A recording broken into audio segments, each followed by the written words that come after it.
రాజన్న సిరిసిల్ల జిల్లా సెస్ కార్మికులు తమ న్యాయమైన డిమాండ్ల పరిష్కారం కోసం మార్చి 11 ఉదయం 6 గంటల నుంచి మార్చి 14 ఉదయం 6 గంటల వరకు 72 గంటల పాటు విధుల బహిష్కరణ చేపట్టనున్నట్లు Telangana state united electricity employees union రాష్ట్ర ప్రధాన కార్యదర్శి నలువాల స్వామి తెలిపారు.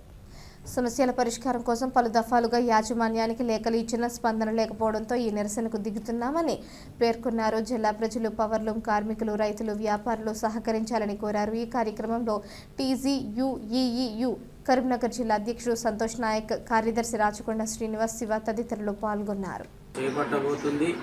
దానికి 11వ తారీఖు నుంచి 13వ తారీఖు వరకు ఈ విధుల బహిష్కరణ నిరసన కార్యక్రమం చేయబోతున్నాం.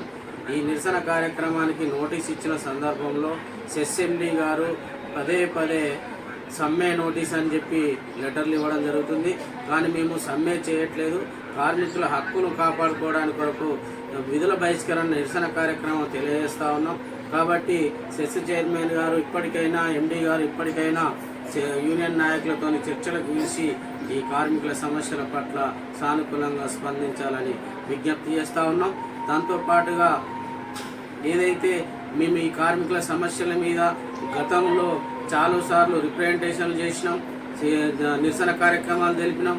అదే సెస్ ఆఫీస్ ముందు రేపు రాబోయే రోజుల్లో ఈ 72 గంటల విధుల బహిష్కరణ నిరసనలో భాగంగా ఏదైనా జరిగితే ఈ పాలక మండలి ఎండీ గారే బాధ్యత వహించవలసి ఉంటుంది.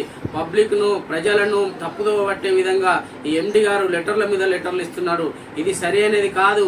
ఎందుకు అనంటే కార్మికులు 24 గంటలు కాళ్ళు కాలినా, చేతులు కాలినా కష్టపడి పనిచేస్తూ ఉన్నారు. పబ్లిక్కు ఎలాంటి రిమార్క్స్ రాకుండా, ఎవరికి ఆటంకం కలగకుండా పనిచేస్తూ ఉన్నారు.